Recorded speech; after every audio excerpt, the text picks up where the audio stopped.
Olha essa pergunta que eu vou fazer para você. Doutora Márcia, é possível fazer justiça com as próprias mãos sem fazer o chamado justiciamento? Hã? É possível, não? A história que você vai ver agora, no mínimo, faz a gente pensar. Escuta só. 12 anos. 12 anos. Esse foi o tempo que o Leandro Rodrigues passou procurando o assassino do pai dele, Hélder Alves. O Hélder Alves, pai do Leandro, foi morto a tiros em 2010. Na época, o suspeito teve prisão decretada. Só que ele deu no pé, pinoteou, fugiu da cidade sem deixar pistas de registro, São Paulo. Agora presta atenção. O pai do Leandro tinha 38 anos quando foi assassinado a tiros. Ele, o Leandro, que você está vendo aí, né, 16 anos. O Leandro nunca desistiu de procurar pelo assassino do pai dele, mas uma busca frenética, incessante, de dia, de noite, de madrugada. Mais de uma década depois, o suspeito finalmente foi preso. Sabe onde? Aqui, na região metropolitana de Curitiba. Agora, essa história você vai ver na reportagem agora completa. Pode rodar.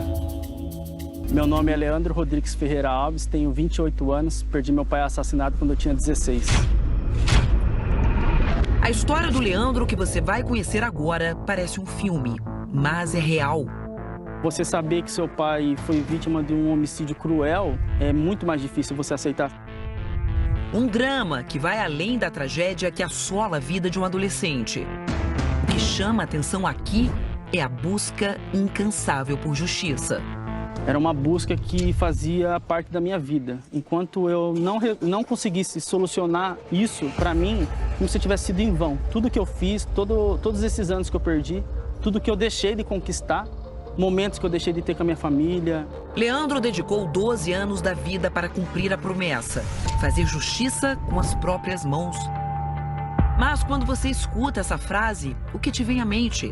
Vingança, agressão física, morte? Para entender essa história, é preciso voltar no tempo.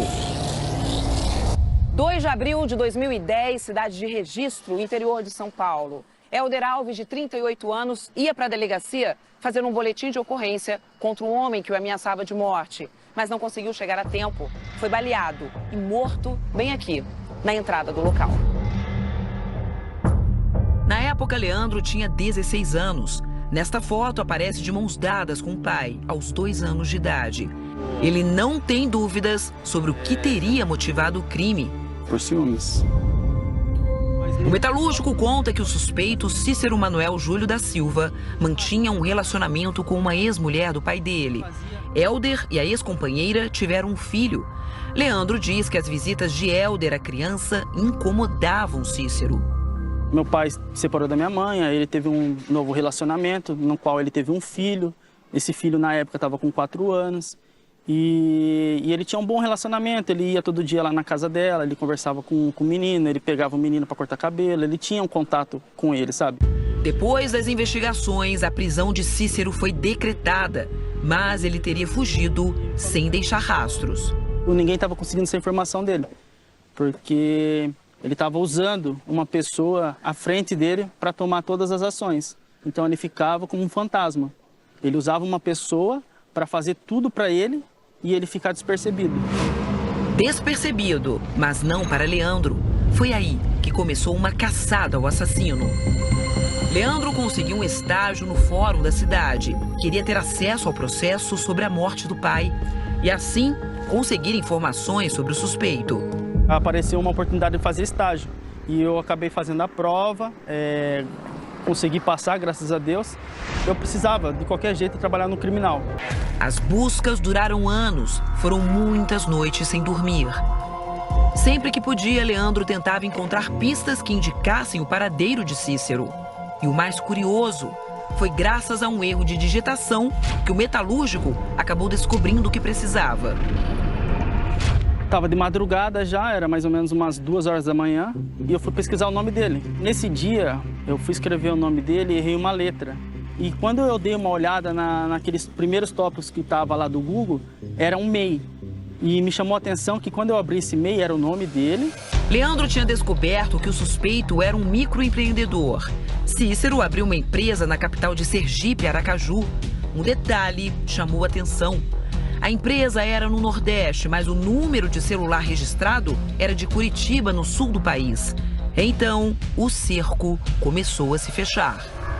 Com o número em mãos, teve a ideia de fazer uma simulação de um Pix. A surpresa desta vez é que no demonstrativo apareceu o nome de uma mulher. Vi que no Facebook ela escondia o marido, no Instagram ela escondia o marido. E fazia um certo sentido, porque no Instagram estava que ela era casada há 9 anos, com 3 anos que ele fugiu, dá 12. Então faz todo sentido que poderia ser ele. Na rede de amigos da mulher de Cícero, Leandro encontrou um guarda municipal da mesma cidade. Ele se juntou junto comigo nessa e, graças a Deus, ele conseguiu descobrir tudo, endereço, e foi atrás junto comigo. Era como se eu tivesse indo atrás dele. Ele foi realmente eu lá em Curitiba. O sonho de justiça de Leandro finalmente foi realizado. Cícero foi preso no dia 16 de março na fazenda Rio Grande, no Paraná. Quando nós abordamos ele, ele se passou pelo irmão, inclusive apresentou a habilitação do irmão, o nome do irmão. Porém, quando a gente perguntou, o carro está no nome de quem? O carro que ele estava conduzindo. Ele falou, não, o carro está no nome de Cícero. Cícero, que era ele mesmo, que estava com mandado de prisão. Não deu mais quando aí as digitais confirmaram que ele se tratava do senhor Cícero. Aí ele confessou. Emocionado, Leandro agradeceu. Tem 12 anos que eu tô atrás desse cara, nunca consegui nada dele. E agora alguma coisa me disse que se eu fosse atrás eu conseguia. E graças a Deus eu consegui, cara. Muito obrigado, de coração pra vocês mesmo. De acordo com a polícia, no momento da prisão, Cícero usava uma identidade falsa em nome de Elisvaldo. Esta semana, o advogado de defesa entrou com um pedido de liberdade provisória de Cícero. Até o momento, a polícia não apresentou nenhuma filmagem, não tem nenhuma gravação, não trouxeram nada comprovando que o meu cliente foi o autor desses disparos de arma de fogo. Mas o pedido de liberdade de Cícero foi negado. O juiz entendeu que não podia desconsiderar que imediatamente após os fatos, o indivíduo se evadiu do distrito e desapareceu. Foi procurado várias vezes em seu endereço residencial, mas nunca foi localizado. Além disso, ressaltou que o acusado permaneceu foragido ao longo de todos esses anos, sem sequer registrar o próprio filho em seu nome, com o intuito de se ocultar em outro estado e se furtar a aplicação da lei penal. A última vez que o Leandro visitou o túmulo do pai foi há 9 anos. E naquela época ele fez uma promessa, que ele só retornaria quando, de fato, conseguisse colocar o assassino do pai na cadeia. 9 anos se passaram e chegou esse momento. Finalmente chegou esse momento. É um momento difícil, muito delicado, mas ao mesmo tempo eu acredito que para você... Um momento de alívio, né? Uma promessa que eu fiz foi cumprida. Pelo menos não ficou em vão, né? Tudo que aconteceu esses anos todos. Eu confiei no judiciário, eu confiei na polícia para que isso tudo fosse resolvido e espero que eles entendam que ninguém tem direito de matar ninguém.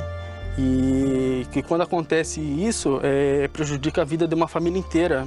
Com tudo isso resolvido, agora é bola para frente, eu vou conseguir, enfim, tirar essa dor do meu peito, sabendo que a justiça vai ser feita, espero que a justiça seja feita. E agora, para mim, é um recomeço. Essa dor agora passa e agora começa tudo uma vida nova. É uma nova vida, uma nova etapa e com um peso a menos, né? Porque ele foi decidido, ele foi perspicaz, inclusive, nessa investigação. Ele trabalhou muito. E aí, aquela pergunta que eu fiz no começo, doutora Márcia, é possível fazer justiça? Nesse caso, prova-se que sim, que a persistência dele fez com que ele já viu um início de procedimento, já viu um mandado de prisão contra essa pessoa, e essa pessoa, de certa forma, prova que ela tem algo para fugir da justiça, né? Quando ela sequer registra o próprio filho no seu nome para evitar ter registros possíveis de rastreio, né? E como o juiz mesmo disse, né? Em liberdade, ele novamente vai tentar fugir. Então é importante que ele responda exatamente assim. Responda agora preso até que se chegue à condenação dele, né? Foi uma busca incessante, você viu que ele trabalhava o tempo todo. Ele chegou a fazer, né, um teste, uma prova, um concurso para trabalhar no fórum, para conseguir ter... Para poder ter acesso aos autos. Exato, para poder saber, para ter mais informações e nunca desistiu. Nunca desistiu de achar o assassino do pai. E aconteceu que o homem estava aqui na Fazenda Rio Grande, tá vendo? Estava aqui na região da Grande Curitiba. E aí, em contato então com esse guarda municipal, eles conseguiram botar a mão nesse homem aí. 12 anos depois, doutora. Pois é a persistência dele, a busca pelas informações e também tem encontrado pessoas que no final puderam ajudá-lo, né, com essa prisão, que é muito bem-vinda. Esse tipo de ajuda para a polícia é sempre muito bem-vinda, sabe? Será que deve permanecer preso, doutora Márcia, agora? O juiz determinou que sim, que nesse momento ele deve responder preso, até porque identificou que em alguns momentos desses 12 anos, ele, além de ter saído do distrito da culpa, ou seja, do local do crime, ter deixado esse local, não usou o nome dele sequer para registrar o próprio filho. Ou seja, ele não pretendia ser encontrado e dando-se nova oportunidade para ele fugir, né, para ele sair, ele vai fazer a mesma coisa, né?